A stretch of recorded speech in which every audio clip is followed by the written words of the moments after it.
જય શ્રી કૃષ્ણ મિત્રો, આજે આપણે બનાવીશું મેથીના થેપલા, જે આપણે બાજરી અને ઘઉંના મિક્સચરથી બનાવીશું અને જે ખાવામાં ખૂબ જ ટેસ્ટી લાગે છે અને આમ પણ હેલ્થવાઇઝ ખૂબ જ હેલ્ધી છે. બાજરી વિન્ટર સિઝનમાં ખાવી ખૂબ જ સારી. તો મેથી અને બાજરીના કોમ્બિનેશન સાથે ખૂબ જ ટેસ્ટી થેપલા બને છે. તો ચલો બનાવીએ આપણે મેથીના થેપલા. મેથીના થેપલા બનાવવા માટે સૌથી પહેલાં આપણે મેથી લીધેલી છે, ધોઈને ક્લીન કરીને લીધેલી છે અને અંદાજિત 2 વાટકા જેટલી મેથી છે. હવે તેમાં 1 ચમચી લાલ મરચું, 1 ચમચી હળદર, 1 ચમચી ધાણા જીરું, થોડી હિંગ, 2 ચમચી તલ અને 3 મોટી ચમચી જેટલું તેલ એડ કરીશું.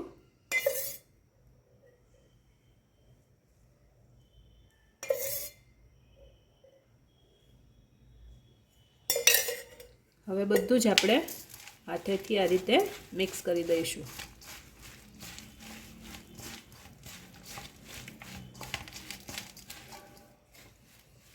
ખૂબ જ થોડા પ્રમાણમાં આપણે થોડું પાણી નાખીશું.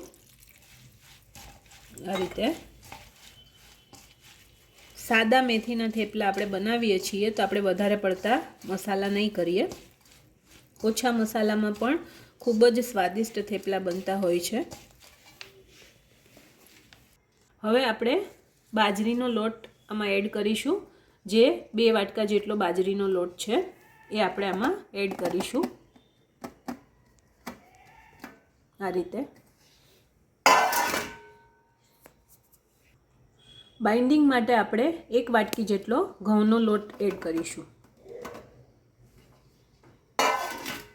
હવે આપણે બધું મિક્સ કરીશું.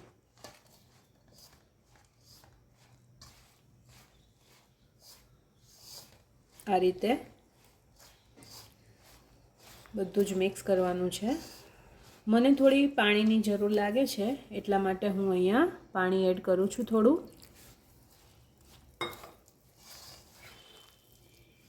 આ રીતે બધો જ લોટ મિક્સ કરતા જવાનો.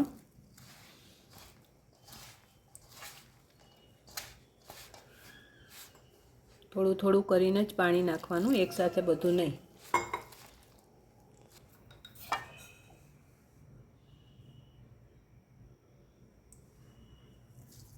સવા ચમચી જેટલું આપણે મીઠું એડ કરીશું.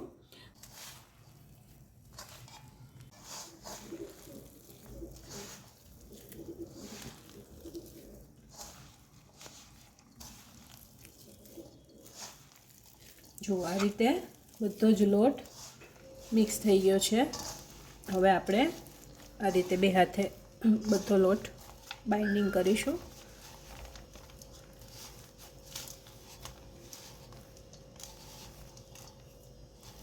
બધો લોટ સરસ રીતે મિક્સ થઈ ગયો છે. આથરોટમાં જે પણ ચોટેલો છે એ બધો જ આપણે લઈ લઈશું સાઈડમાંથી. વધારે લોટ આપણે એડ નહીં કરીએ. જનરલી તમારે વધારે મેથીવાળા થેપલા કરવા હોય તો જેટલી મેથીના પાંદડા હોય એમાં તમે મસાલો કરો અને એમાં જેટલો લોટ સમાય એટલો જ લેવાનો લોટ. એ પણ વધારે સરસ લાગતા હોય છે અને આના કરતાં ઓછી મેથીવાળા પણ થઈ શકતા હોય છે. એ માપ તમારા પર છે, તમારે કેટલી મેથી નાખવી એ.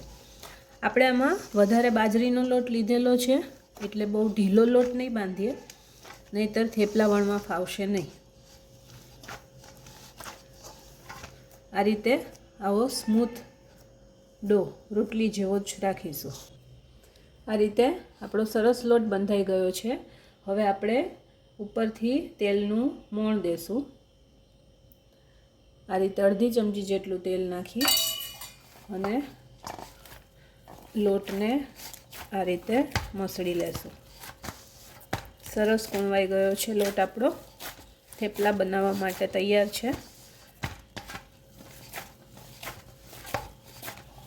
હવે આપણો લોટ ટોટલી તૈયાર છે.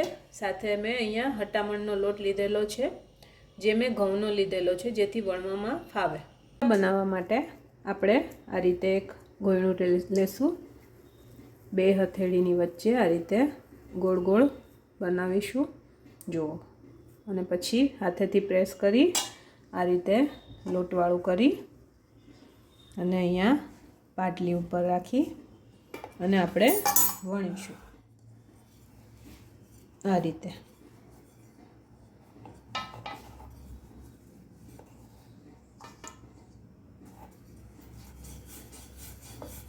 હળવા હાથે વણીશું જેથી કરીને ફાટે ઓછું, કેમ કે બાજરાનો લોટ છે એટલે થોડું થોડું ફાટી જાય સાઈડમાંથી.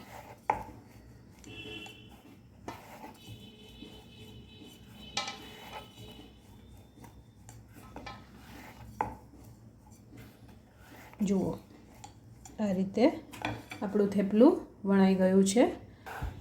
હવે આપણે થેપલાને આ રીતે હાથમાં લેશું, એની થિકનેસ આપણે આટલી રાખીશું બરાબર, અને હવે આપણે એને શેકીશું.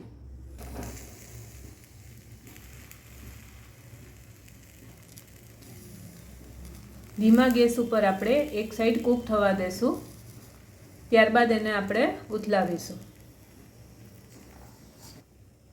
હવે આપણે આ રીતે એને ઉથલાવીશું આ રીતે, અને ઉપર તેલ લગાવીશું. તમે ઘી પણ લગાવી શકો છો, જે તમને યોગ્ય લાગે એ તમે ઘી અથવા તેલ બેમાંથી કોઈ પણનો યુઝ કરી શકો છો આ રીતે. અને ફરી આપણે બીજી સાઈડ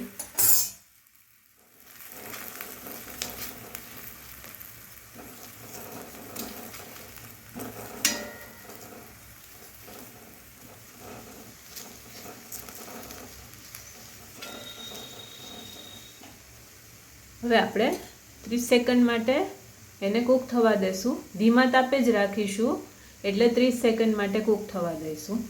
ફાસ્ટ ગેસે કરશું તો એ થોડું ખાવામાં થોડું કાચું લાગે, એટલે આપણે લો ફ્લેમ ઉપર જ કૂક કરીશું.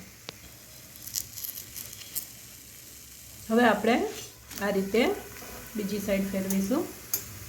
જુઓ લો ફ્લેમ ઉપર કર્યું છે એટલે બ્રાઉન ગોલ્ડન બ્રાઉન ભાત થઈ છે, સરસ દેખાય છે. હાઈ ફ્લેમ પર કરશો તો એ બળી જશે. હવે આપણું આ થેપલું બીજી સાઈડ પણ સરસ રીતે શેકાઈ ગયું છે, અને આપણે એને નીચે ડીશમાં લઈ લઈશું. જુઓ કેટલું સરસ બન્યું છે. તો આવી રીતે આપણે બીજા બધા જ થેપલા બનાવીશું.